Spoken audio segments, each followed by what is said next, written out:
Everyone, I welcome you all on this learning platform of teaching goals. उम्मीद है कि आप सभी लोग अच्छे होंगे। अगर आप सीटेट 2022 की दिसंबर वाले एग्जाम को देने का सोच रहे हैं तो आपके दिमाग में ज़रूर ये डाउट होगा कि सीटेट जो परीक्षा होती है ये क्या होती है, इसमें क्या पूछा जाता है, क्या इसका पैटर्न होता है, ठीक है, इसमें कैसे कैसे क्वेश्चन आते हैं, कौन सी बुक्स मैं इसके लिए ले सकता हूँ या ले सकती हूँ।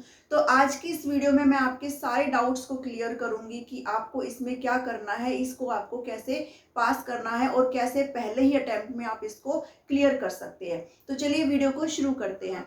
आप सभी को पता है कि सीटेट की जो परीक्षा है वो साल में अब एक ही बार होती है और ये एग्जाम कब होना है, दिसंबर में ये एग्जाम होना है। ये हमें ऑफिशियली बता दिया गया है, ठीक है। सभी को पता है कि इसमें दो लेवल होते हैं, पेपर 1 और पेपर 2 इसमें होता है। प्राइमरी वाले ईवीएस सब्जेक्ट के साथ पढ़ सकते हैं और अगर आप अपर प्राइमरी यानी कि टीजीटी के लिए एलिजिबल होना चाहते हैं तो आपको इसमें ये सभी पढ़ना पड़ेगा, ठीक है। ये तो हो गया, नॉर्मल सी बात है, ये सबको ही पता होगा। देखो, अगर मैं बात करूं इस परीक्षा के नेचर की, तो सबसे पहले इस एग्जाम को देने से पहले आपको ये तो पता होना चाहिए कि इसका क्या नेचर है, क्या इसकी लैंग्वेज है, इसमें क्या पूछा जाता है, ठीक है। तो इसके लिए आपको क्या करना है, इसके लिए आपको प्रीवियस ईयर का क्वेश्चन करना है, ठीक है। अब ये ऑनलाइन मोड में हो गया है तो आपको ऑनलाइन मोड का ही कोई भी प्रीवियस ईयर उठाना है, जो आपको कहाँ पे अवेलेबल हो जाएगा, वो आपको सीटेट की साइट पे, ठीक है, CTET.nic.in इसकी साइट है, इस पे आपको अवेलेबल है, आराम से वहां से आप डाउनलोड कर सकते हैं। अगर आप प्राइमरी के लिए एलिजिबल होना चाहते हैं तो आप पेपर 1 को करेंगे और अगर आप अपर प्राइमरी के लिए एलिजिबल होना चाहते हैं तो आप ये वाला करेंगे, ठीक है। साइंस मैथ है तो साइंस मैथ वाला, SST से है तो सोशल साइंस वाला, ठीक है। यहाँ से आपको क्या पता चलेगा, आप बिल्कुल अगर फ्रेशर हैं तो आप अपने लेवल को यहाँ से ज़रूर जांच लें कि आप कहाँ पे हैं और आपको इस एग्ज़ाम को क्लियर करने के लिए कितनी मेहनत और करनी पड़ेगी, ठीक है। जैसे आपको पता है कि अगर आप OBC से हैं या फिर SC ST से हैं तो आपको इसके लिए 82 मार्क्स चाहिए हैं और अगर आप जनरल से बिलोंग करते हैं तो आपको इसके लिए मिनिमम 90 मार्क्स को आपको लेना है। और सभी को पता है कि ये वाले जो एग्ज़ाम है वो सिर्फ एक एलिजिबिलिटी यानी कि सिर्फ एक पास का ही एग्ज़ाम है। आपको इसके जो मार्क्स है आपके कहीं पे भी काम नहीं आने हैं, सिर्फ आपके सर्टिफिकेट जो है वो आपके लिए वैलिड होगा, ठीक है। उसके बाद देखते हैं कि आपने यहाँ से प्रीवियस ईयर क्वेश्चन आपने डाउनलोड कर लिया।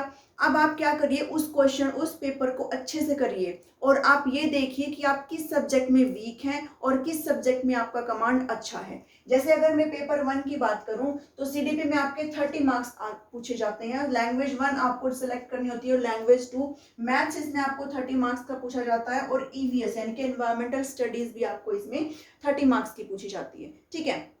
लेट्स से कि आपके ये सभी चारों सब्जेक्ट सही है और आप कहाँ पे वीक कर रहे हैं, CDP में आप वीक कर रहे हैं, है ना, CDP में आप जो है पिछड़ रहे हैं या फिर आप किसी भी चीज में, मान लो आपके मैथ्स वीक है तो आपको इस प्रीवियस ईयर को देख करके ये पता चल जाएगा कि मुझे किस में ज्यादा मेहनत करने की जरूरत है और मुझे किस में ज्यादा फोकस करना है, ठीक है। अगर आप CDP में लैग कर रहे हैं तो आप इसके ऊपर अपना पूरा प्रॉपर फोकस करिए। अगर आप इनमें ठीक है, मान लो आपका मैथ्स अच्छा है तो आप मैथ्स के सिर्फ प्रीवियस ईयर भी बना सकते हैं, आप जो है न्यूमेरिकल्स को आप वैसे भी सोल्व कर सकते हैं, इसमें आपको ज्यादा फोकस करने की जरूरत नहीं है। तो आप ऐसे अपना जो है ना लेवल को आप जरूर जांच ले, इसको पढ़ने से पहले, सीटेट की तैयारी को शुरू करने से पहले। इससे आपको ये पता चल जाएगा कि मुझे कितना पढ़ना है और मुझे कहाँ तक जाना है, ठीक है। यहां से समझ में आया, आप नेचर को जरूर जांच ले सबसे पहले।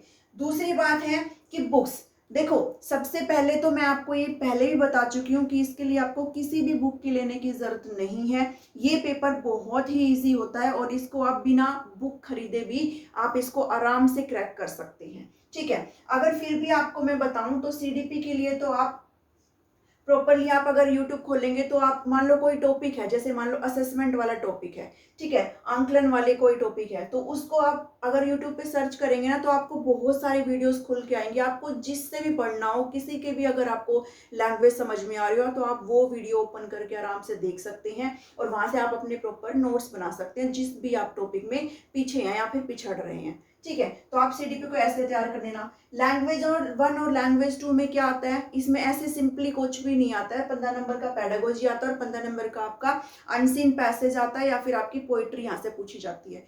अब इनके लिए आपको क्या करना है, आप सिंपली प्रीवियस ईयर लगाएंगे, 4 से 5 या फिर जितने भी प्रीवियस ईयर है उनके अनसीन पैसेज और पोइट्री आप लोग कर लें, बस उतना ही काफ़ी है। आपको इससे क्या पता चल जाएगा, आपको उससे लैंग्वेज का पता चल जाएगा कि कैसी यहाँ पे भाषा जो है पूछी जाती है, कैसी यहाँ पे लैंग्वेज पूछी जाती है। ठीक है, इसी से आपका आराम से हो जाएगा। पेडागोजी की अगर मैं बात करूं तो पेडागोजी में कुछ लर्निंग मेथड्स होते हैं, कुछ शिक्षण की विधियां होती है, आप उनको कर लीजिए बस। आप या फिर आप प्रीवियस ईयर भी अगर बना लेंगे तो आप इसमें आराम से अच्छा स्कोर कर सकते हैं।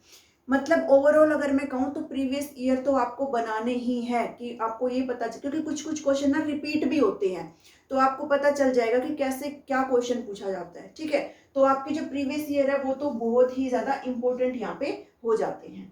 उसके बाद मैथ्स की अगर बात करूं तो 6 to 8 का, या फिर आप वैसे भी किसी टॉपिक से पढ़ सकते हैं। मान लो आपको पता है भाई नंबर सिस्टम आना है ना, और अगर आपको नंबर सिस्टम नहीं आता है तो आप नंबर सिस्टम को पहले अच्छे से तैयार कर लो, उसके बाद उसके क्वेश्चन बनाने शुरू कर दो, है ना। तो आप इस ऐसे जो है मैथ्स को भी आराम से तैयार कर सकते हैं।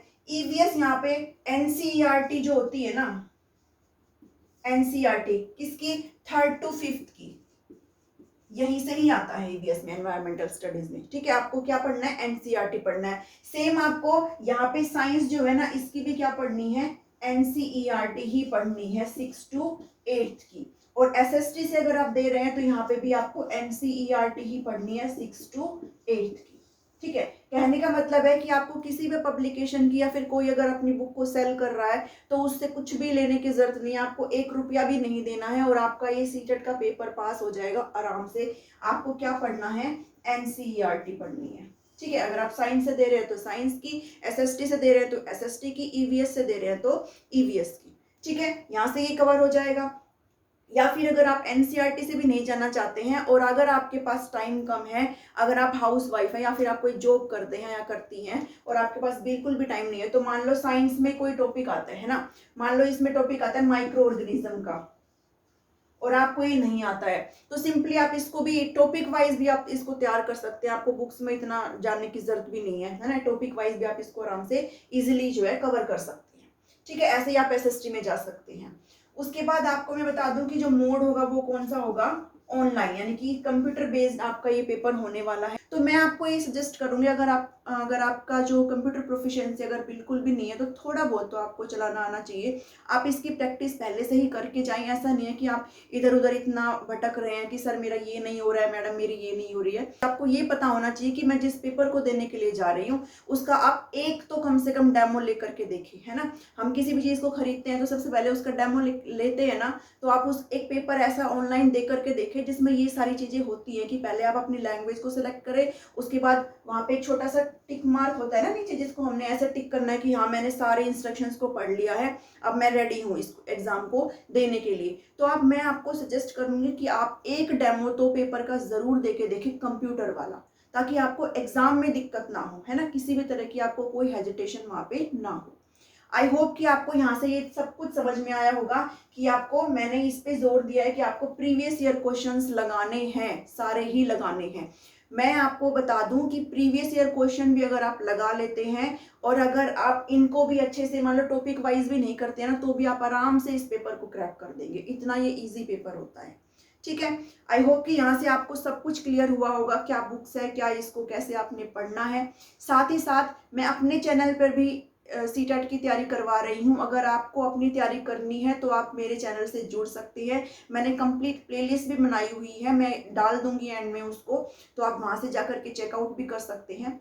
आज की इस वीडियो में इतना ही है। अगर आपको वीडियो पसंद आती है तो आप इसको लाइक कर दें, चैनल को शेयर कर दें और सब्सक्राइब कर दें। Thank you, thanks for watching me.